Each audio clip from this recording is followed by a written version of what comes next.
Nisy tokantrano roa nipetraka mifanakaiky. Ny voalohany dia miaina ao anatin'ny ady lava, fa ny faharoa kosa dia ao anatin'ny fifankahazoana sy fahasambarana.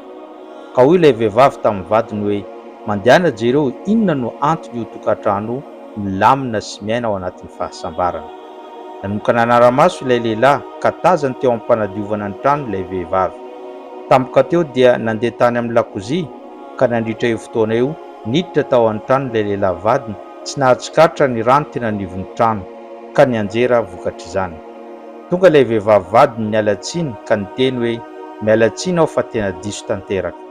Namaly ilay lehilahy vadiny hoe: izany no tena miala tsiny satria izany no diso, tsy nandinika sy tsy nitandrina tamin'ny fihetsika izay natao. Niverina tany amin'ny vadiny ilay lehilahy nitsikilo ka nanontany ravehivavy hoe: fantatrao ve inona no antony fiainan'izy roa ao anatin'ny fahasambarana? Namaly izy hoe: eny, ny olana eo amintsika dia samy mahita ny tenantsika fa marina sy manan-jo ary tsy manaiky ho diso, fa izy roa kosa dia mahita ny tenan'izy roa ho diso hatrany. Lesona, ny tsiambaratelon'ny fahasambarana amin'ny tokantrano dia ny tsy fitadiavana hoe iza ny marina sy ny diso, fa ny fandeferana manoloana ny fahadisoan'ny hafa. Aparitao betsaka ny vidéo.